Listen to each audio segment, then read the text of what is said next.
Hey there! Let's listen to the global voices in drones and development. These are a series of masterclasses, interviews, and discussion on the use of drones and drone-based technologies for sustainable development and social impact. So let's get started.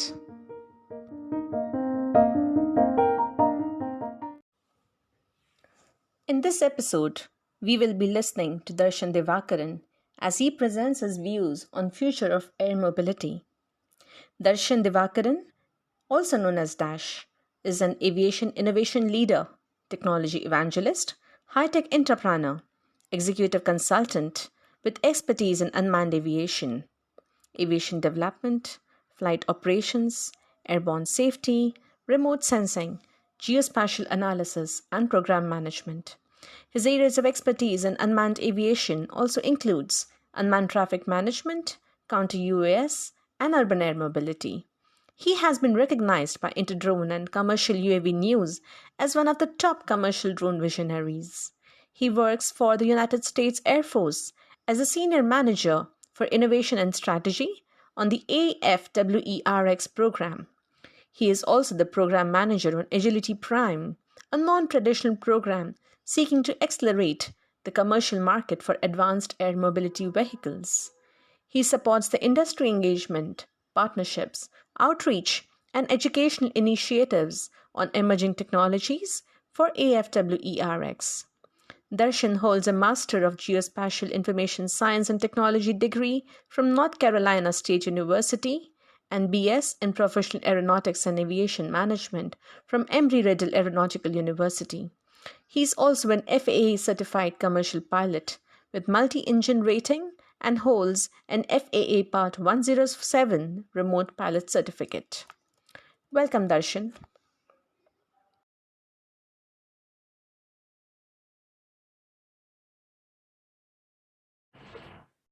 Okay, good. Yeah. I think for me it's a good morning, and for everyone that's a good evening. My name is Darshan Divakaran. I go by Dash. I'm the senior manager for strategic innovation and partnerships for the United States Air Force program called AFWERX. And today's session, I'm going to be talking about the future of air mobility, and I'll highlight a little bit about drones and about electric vertical takeoff aircraft, and whatever questions you have. And these are my thoughts and my vision, and does not reflect the Air Force's vision and thoughts.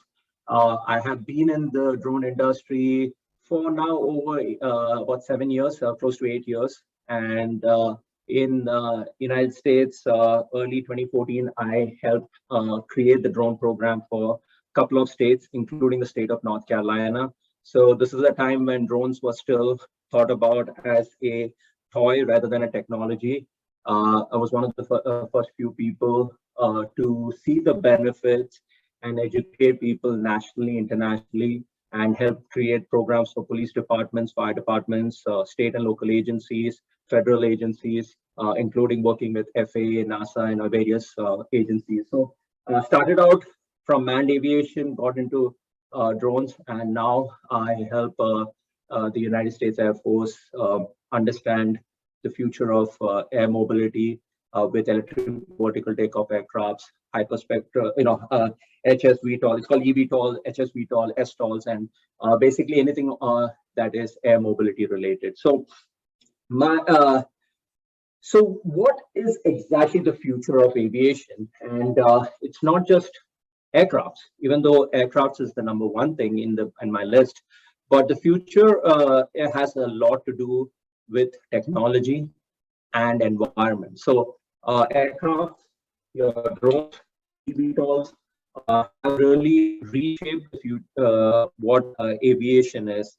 And I think with drones getting into being used widely, and people understanding that drones are part of aviation, we are right now in aviation 2.0. Aviation 1.0 was all about manned aviation, having having a human as the priority, and 2.0 is where we have AI, autonomy.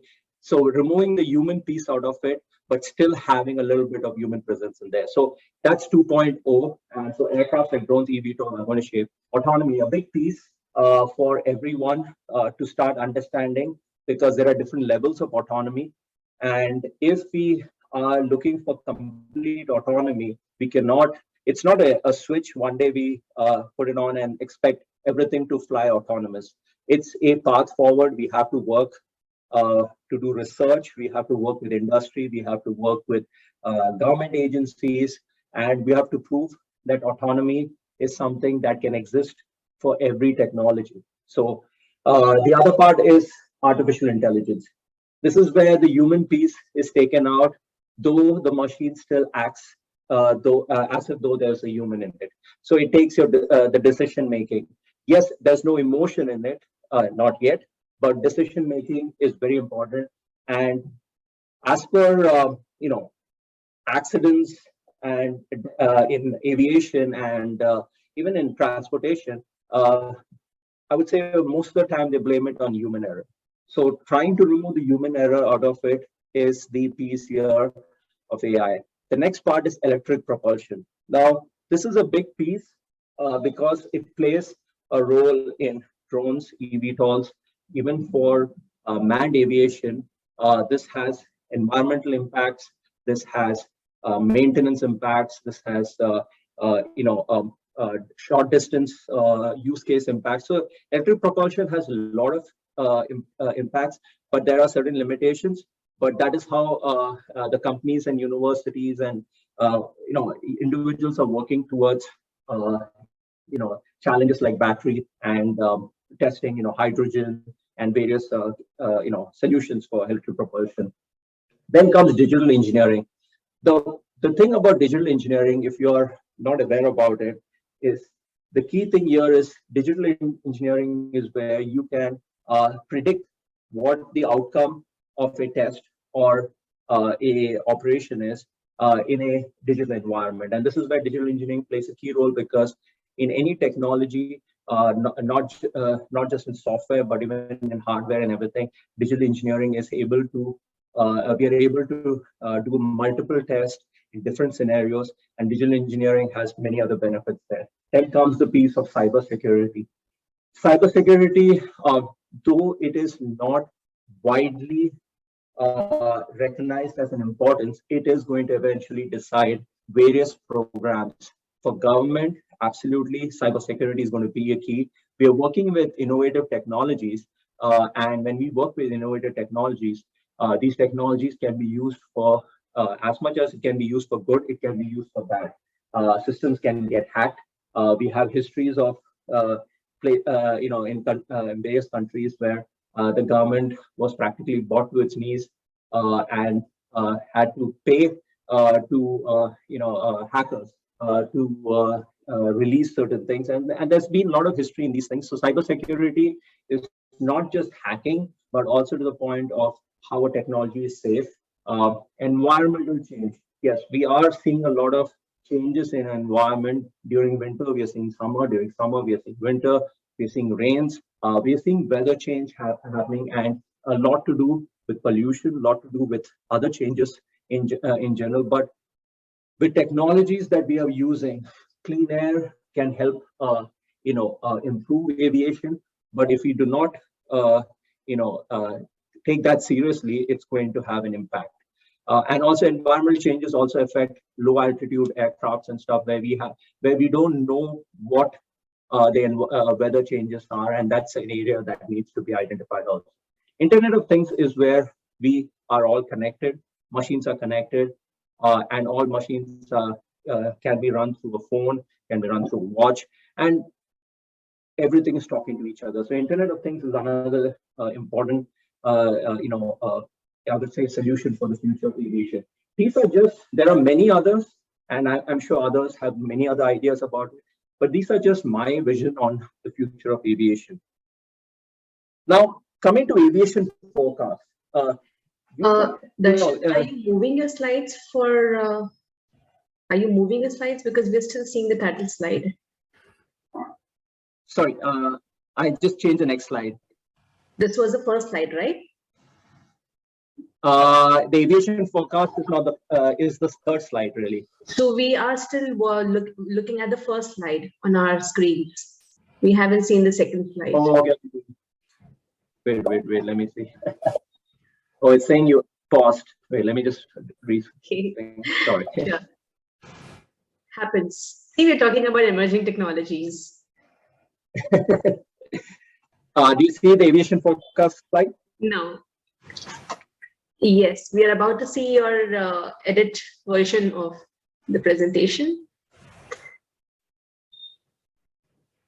What about now? Maybe it will take a couple of minutes. Yes, no, we are seeing it in your presenter mode, wherein we can see the next slide as well. Let's see if we can let's do this.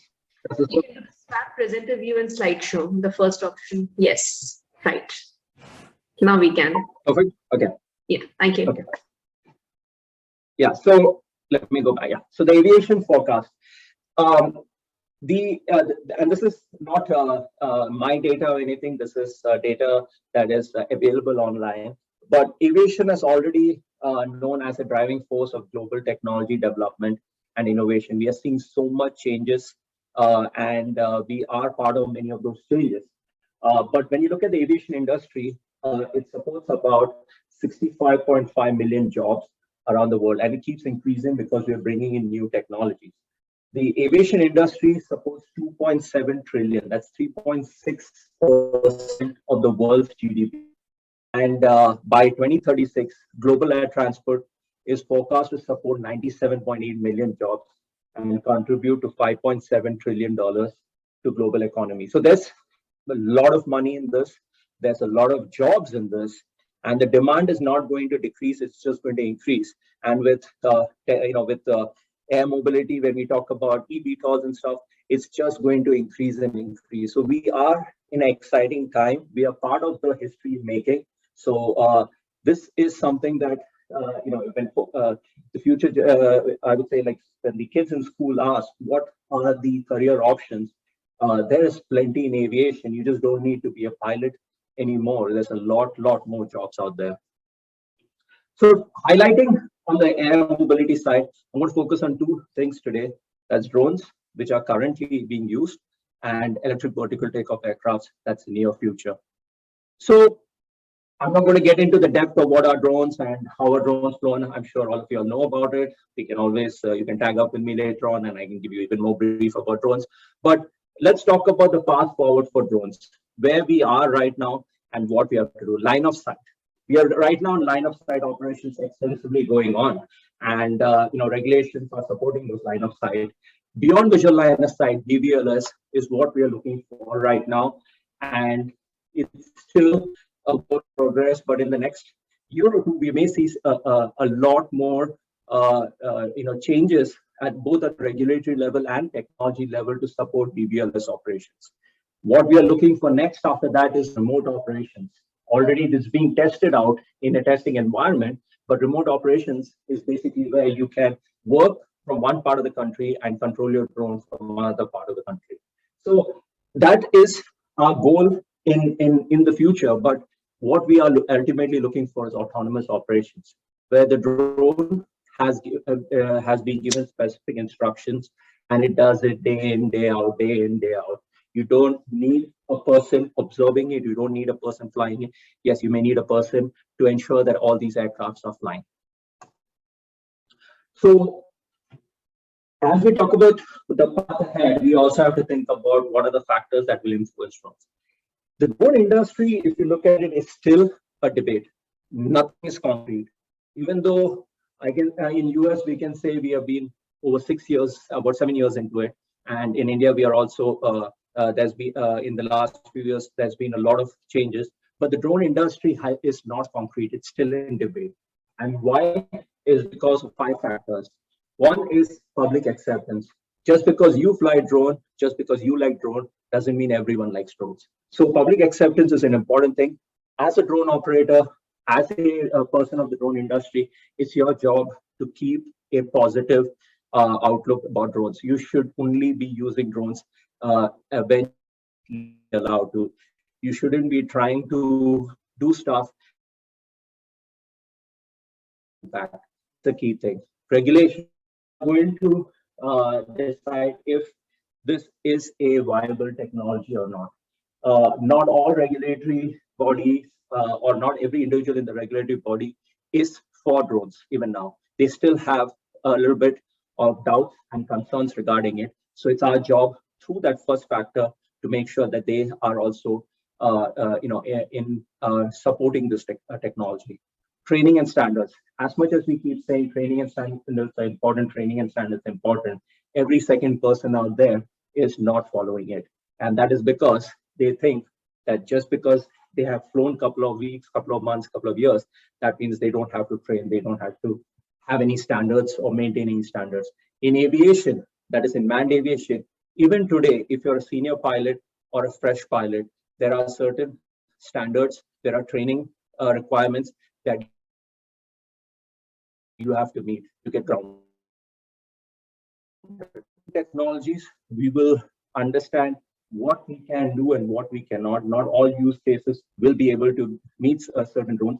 So basically, we'll have to identify what drones can do and what it cannot do. And economic development is another important area, because if you want to make profit, it has to be operations that can get you funding, can have benefit, where jobs are created, where programs are created. So if you want an environment, you have to also look at for drones, you need to also look at the economic development benefits for it.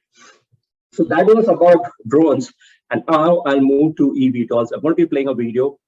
The audio is not important if you don't hear it, but the video will highlight about the Air Force's program.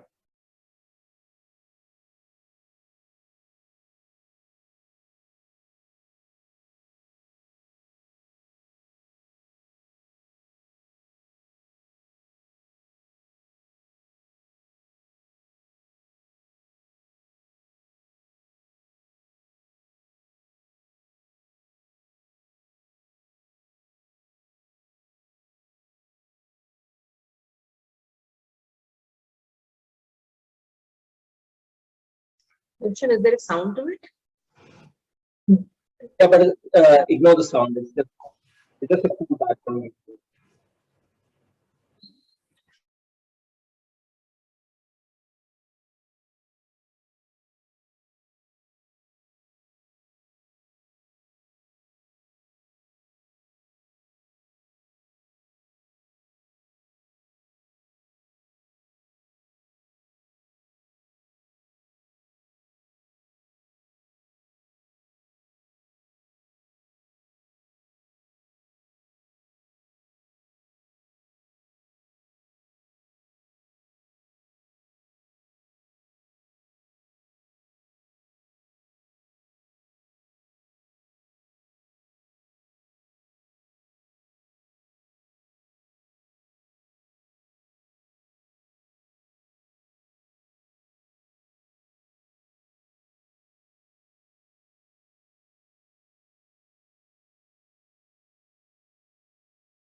So every day, if I doubt why I wake up and why my job is not that exciting, I just look at this video and it changes my outlook. I left the drone industry, not actually drone industry I left, but I decided to go into the next side of it. The next frontier was because of what the Air Force was doing.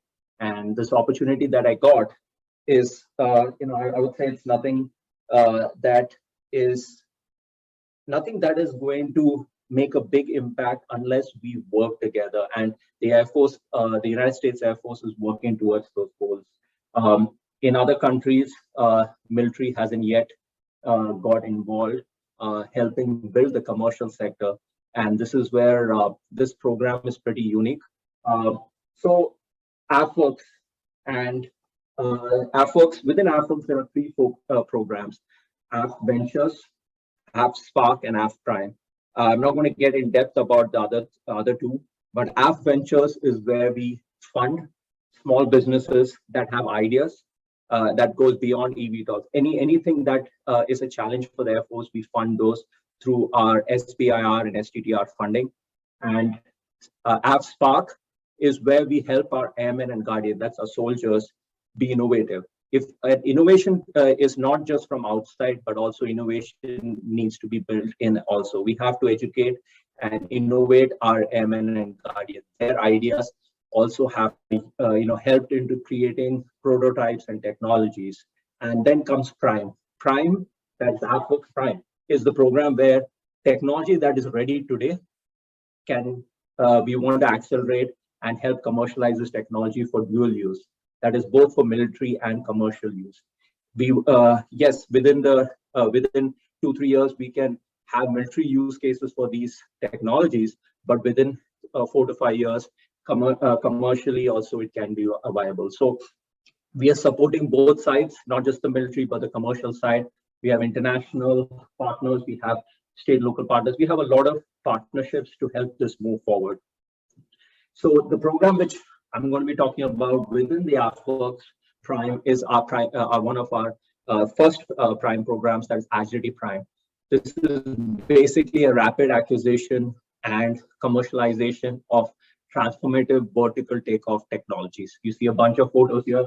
These are our partners who went through the Agility Prime program, and they are getting in-kind testing support. That is, we are doing airworthiness testing, we are doing wind tunnel testing, we are doing human factors, we are doing CFD studies, cyber security. We are understanding the capabilities of these aircrafts.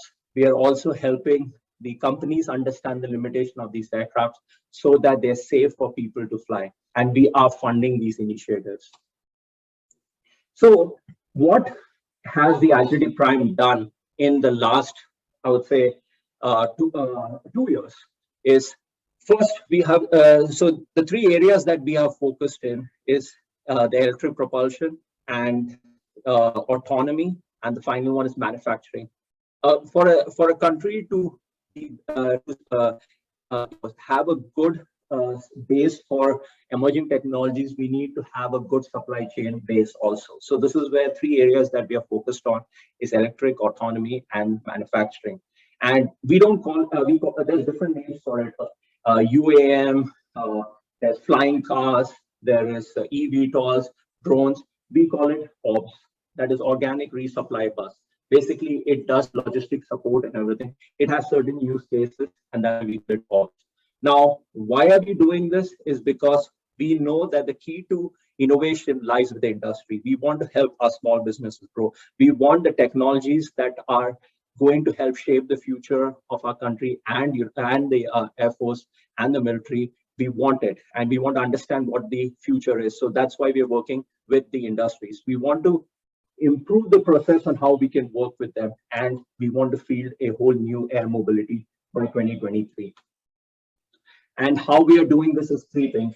Technology, we are taking the technology risk out of the factor where our SMEs, our engineers, our facilities are given to these companies to do their testing. In a safe environment, they can fail.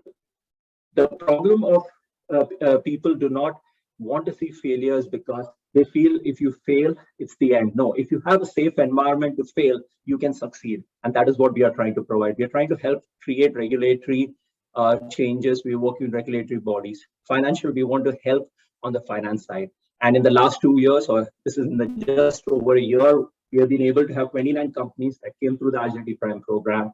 4 of them have got airworthiness.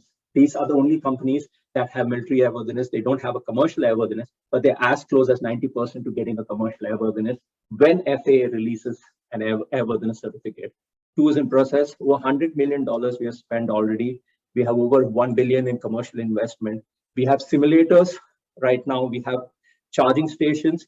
We have aircrafts that are flying, testing, and we have been able to do a bunch of demonstrations. So coming to the end of the discussions, we are not here to focus on many use cases. We are trying to focus on use cases that have both a military and commercial application or even public acceptance level. This is where firefighting, we have been testing it for firefighting purposes. How we can use it as a transportation. These eVTOLs, we can use it for transportation purposes. Already there's helicopters, manned aircraft. How do we add this to the current assets?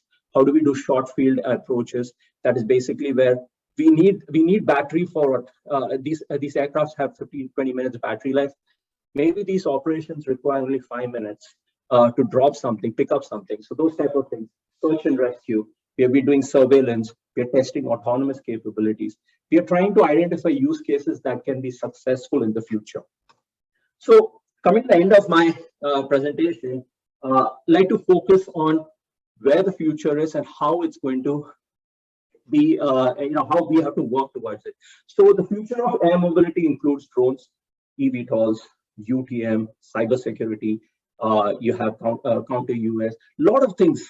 But as a state, as a city, as a local body, as an individual, there's certain things that need to be done for that future of air mobility.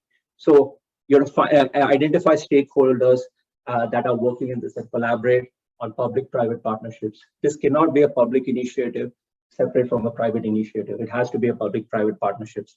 We need to work on regulations. We have to work with our regulatory bodies. We need to modernize our infrastructure. We have infrastructure. We don't need to build new infrastructure to support these technologies because there's no limit. Then what we are underutilizing, we need to modernize it.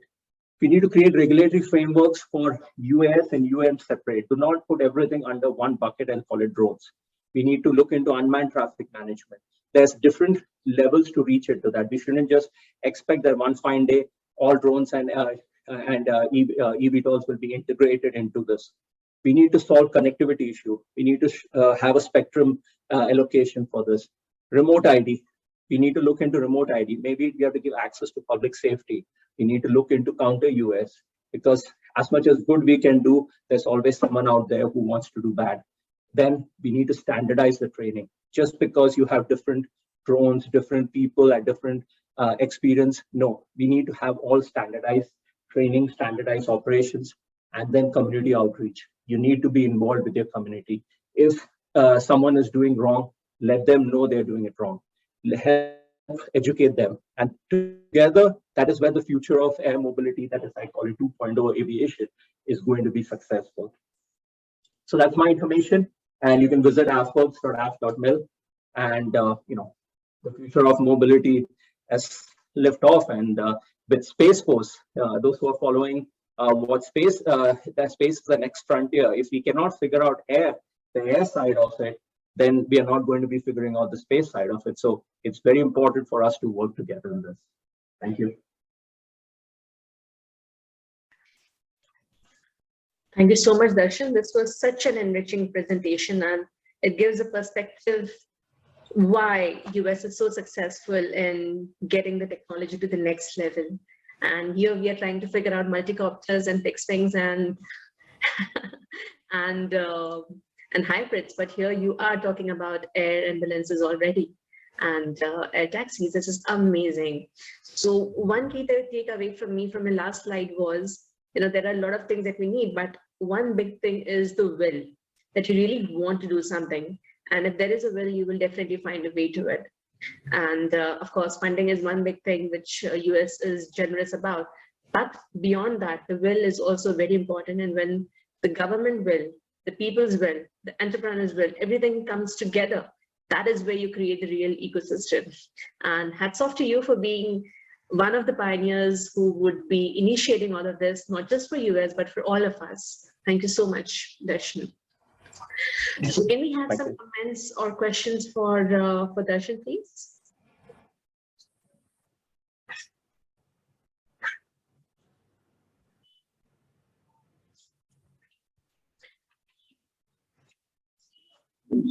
Darshan, how do you visualize the air taxis or the manned, unmanned flights, I would say, to be happening in the near future? Like, how soon can we expect that to be enabled? And would it be that military would use it before the people, or people would be using it before the military? How do you see the equation getting balanced? So yeah, so first thing, let's remove the word air taxis because the problem is Uber created a whole culture called air taxis, and we think it's all air taxis. It's the air taxi, and that is why Uber got out of it. Unfortunately, Uber got out of it and handed over to someone else. So that gives you the idea of it's not urban air mobility, it's not air taxis. The main factor here is how are eVTOLs going to help for certain use cases. So yes, here in United States, the US, the Air Force, most probably will be the first users for it. And again, when it comes to users for it, our focus is to operationalize eVTOL by 2023 for specific use cases in partnership with state, local, and federal agencies. What we are looking at, that is AFWERX, is not the end user of the technology. The US Air Force, the Department of Defense, Army, Navy, everyone are the end users. We are the folks who are going to help educate them, help them, give them the tools and training and everything. Now, by 2023, we are looking to operationalize eVTOLs. Right now, Ohio, Texas, and other states are working towards this. By 2025, we expect at least 1 or 2 commercial use cases. When I say commercial use cases, it's where it's more like for firefighting, maybe even for medical, maybe even for emergency response. If we identify this technology for air taxis as the first thing, it's not going to be feasible. We have to identify something that is an immediate need, and then we move towards the goal. Yes, eventually this could become an air taxi, but if we work it from, that's why earlier it was called urban air mobility, and then they realized that it's unfair because then the rural side is not getting what it needs. So then they said, okay, advanced air mobility. So these are this is where I would say that in US, yes, the Air Force is leading the way, but it requires a joint operations efforts. So there's a question out there. I'm just going backwards. It says, will eVTOL be limiting in terms of distance and duration for some missions? Are you looking at other power types such as hydrogen cells or solar for hail operation? Absolutely, yes. eVTOLs are going to be limited to certain use cases based on distance and duration. It's just like if you have 10 minutes of battery and you're if you're doing logistics support, say in our case within the Air Force Base, all we need is 5 minutes, or maybe we need 10 minutes, but we don't need to come back to position A. We can move from position A, go to position B, drop cargo, drop the person, and then charge again and come back to where we want. So, and then use cases, yes, we cannot expect this to replace any technology. That is what everyone has to understand. eVTOLs are not to replace the future of air transportation. It's going to be an additional tool. Just because there were cars, people stopped traveling by buses. People still travel by buses, people still travel by cars, people still travel by other mode. It's an additional mode of transportation. This question is, I think you mentioned it's of a safe space to fail. Is it? Do you have any advice for those of us contracting drone services to provide them with a safe space to fail, but also to achieve ambitious results? Yes, this is where, so this is Gabriella's question. This is where you have to work with your universities, with your government agencies to find locations that can be used as test beds. In US, early on, FA had test beds, and there was drone operations being tested, but now it's being tested.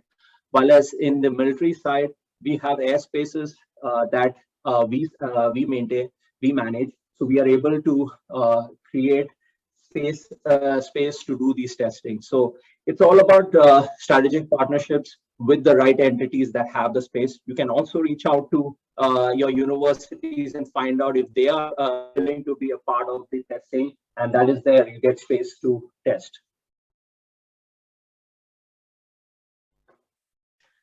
There's a question about emergency location transmitter or similar technology. If in case there's a mishap, can we enable that on systems like air ambulances? Yeah, so in terms of, do they have some? Okay, so this is still too early. Yes, there will be, we are working with certain companies to identify medical use cases, but it depends on how, what is traditional. We cannot have everything that a ambulance has, so we'll have to see what systems can be added. It's still too early because we're still figuring out the safety side of the vehicle, and then we have to test. These aircrafts were not built for specifically for medical purposes.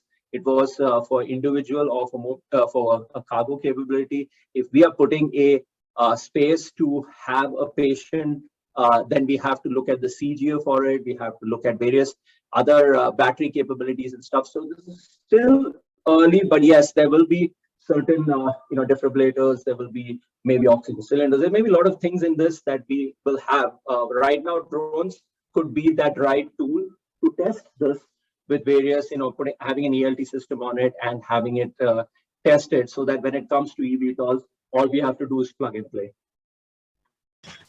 There's a question, it may be too far into the future, but do you look at transitioning technologies from airmen to guardians? Yes, working towards right now is, it doesn't matter it's an airman or a guardian. These aircrafts do not, from the point of view of these companies, anybody can fly. And we have actually tested these in simulators wherein people with zero understanding of aviation can sit in, take the instructions, and do the job. And really, if I'm a commercial pilot, so when I sit in, I'm thinking about controls in a specific way. I'm really a bad person to teach, because I have certain way of doing flights. But a person that has zero experience can be easily trained, because these systems are ready to be autonomous. These systems do not require a lot of controls. It is as simple as joystick up, joystick down, left, right. That's it. Everything else is set up. So yes, this right now we haven't even figured out if it's going to be airmen or guardians who are going to fly this.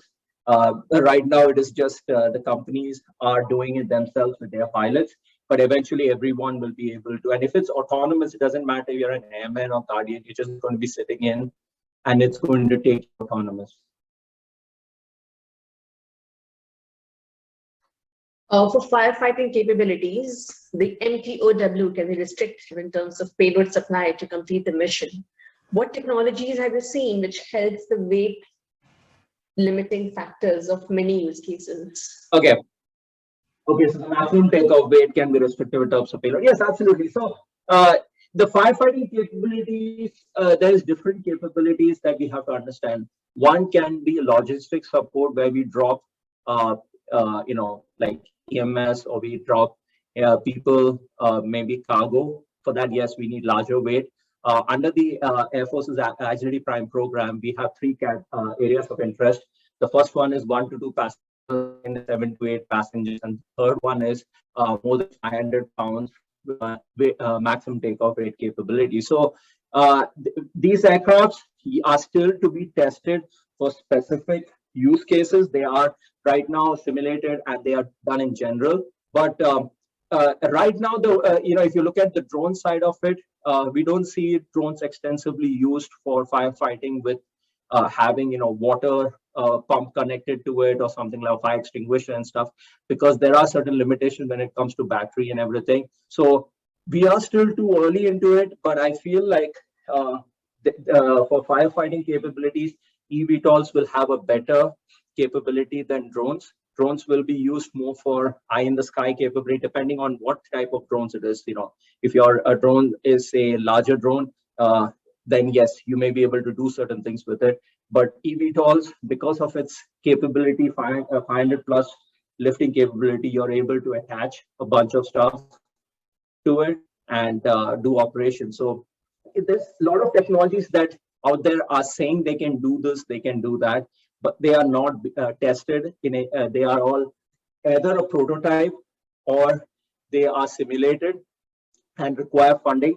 And when it comes to funding, if you fund this, it takes about 2 to 3 years to actually see technologies. So we are at that point that we have to rely on certain technologies, eVTOLs, for certain use cases like firefighting. And firefighting is one of the key. Even NASA is working on it with us and identifying how we can use eVTOLs for firefighting capabilities. Darshan, what is your key advice for budding entrepreneurs, technologists, or designers of systems, or just startups who are very ambitious and who have something great in their kitty to offer the world? What do you advise them? How do they become a part of all the things, all the good things that you're doing, and all the clubs that you have made on your site, which are so amazing? So how do we go further with our ideas? So you have to realize that there's no limitations to ideas, but there's limitations to funding. There's limitations to acceptance.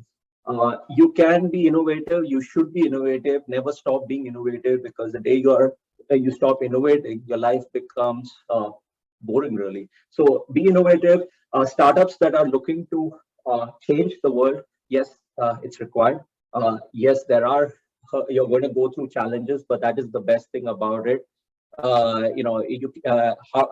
In US, it took time for startups to be identified as a key technology provider. Today, we have the SBIR, STTR funding, where we have phase 1, phase 2, phase 3, where we go from feasibility study to prototype to actually building the technology. And right from 50K to 50 million we are providing towards these things. So it takes time. Countries have to realize that there is a need to boost the innovation space.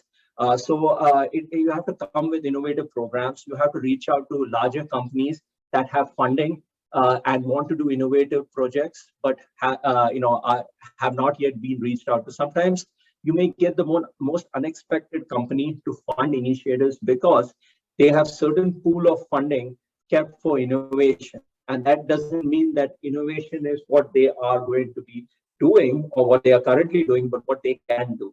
So reach out to companies, show them the possibilities, tell them that this is what benefits of this.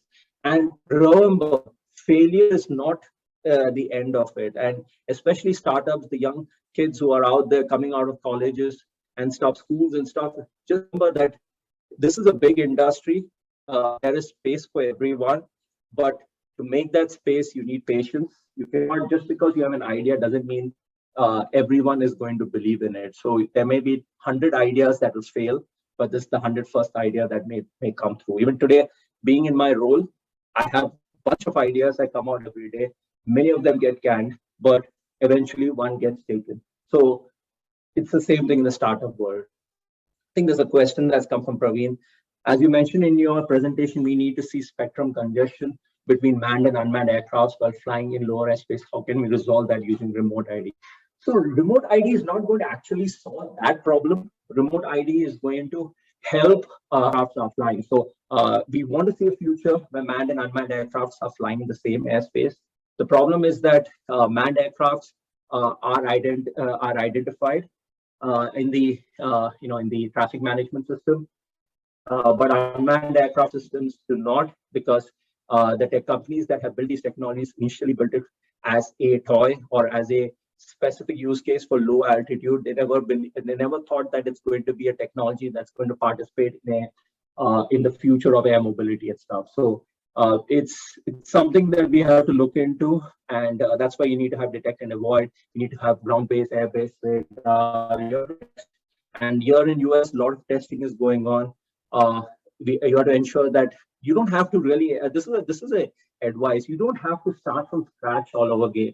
You need to partner with other countries, other entities that are already doing this, and bring on board. Get their help on stuff, because what we have failed here doesn't have to be it doesn't have to be redone again in another country and failed again. So there's so much knowledge out there on what has worked, what has failed. It's required. If you want the money to be used wisely, the funding to be used wisely, get the right people on board. And this is something not related to aviation, but remember that as an individual, you're not supposed to know everything, but as a team, you're supposed to know everything. And that is what you have to do, is look for people out there who can provide that guidance and help you from those failure which has already been done.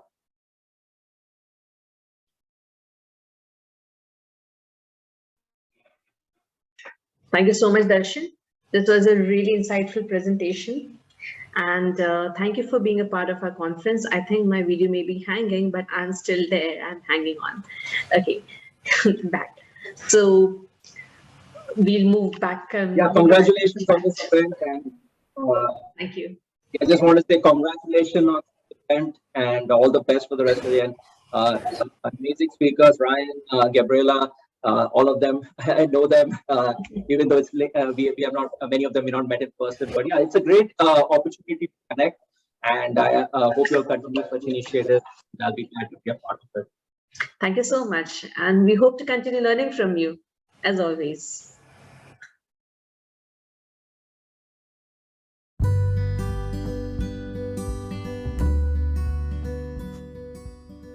Hey there! Thank you for listening to Global Voices in Drones in Development. We will be releasing at least one new episode every week, and that would be on a Saturday. So please do tune in. And you're most welcome to join the Global Alliance on Drones in Development, where we would be having podcasts, videos, masterclasses, meetings, discussions, and much more. So see you around. Thank you for listening.